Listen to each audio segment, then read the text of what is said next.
অবশেষে গ্রেপ্তার সন্দেশখালী কাণ্ডের মূল চক্রী শেখ শাহজাহান। ঘটনার 56 দিনের মাথায় মিনাখা সংলগ্ন বামনপুকুর এলাকা থেকে শাহজাহানকে গ্রেপ্তার করে পুলিশ। এরপর বৃহস্পতিবার সকালে শাহজাহানকে বসিরহাট মহকুমা আদালতে পেশ করা হলে তাকে 10 দিনের পুলিশ হেফাজতের নির্দেশ দেন বিচারক। আর তারপরই কড়া নিরাপত্তায় বসিরহাট থেকে শাহজাহানকে নিয়ে আসা হয় রাজ্য পুলিশের সদর দপ্তর ভবানী ভবনে। সেখানেই তাকে জিজ্ঞাসাবাদ করবেন তদন্তকারী আধিকারিকরা।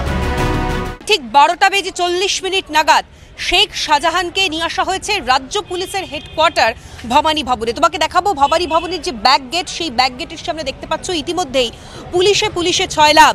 এবং সকাল থেকেই ভবানী ভবন চত্বরে একটা তৎপরতা নজরে আসার মতো ছিল।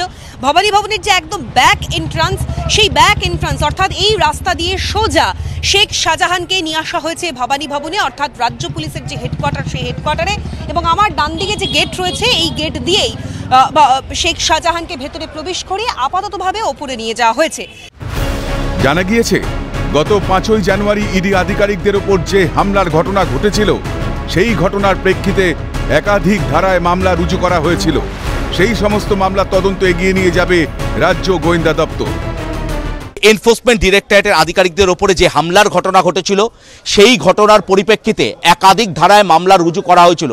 সেই সমস্ত ধারায় যে মামলা রুজু হয়েছে, সেই সমস্ত ধারার মামলা রুজুর পক্ষে এই মুহূর্তে সেই তদন্ত এগিয়ে নিয়ে যাবে রাজ্যের গোয়েন্দা দপ্তর। সন্দেশখালীতে বছরের পর বছর ধরে সাধারণ মানুষের উপর অকথ্য নির্যাতন চালিয়ে গিয়েছে শাহজাহান ও তার সাঙ্গপাঙ্গরা।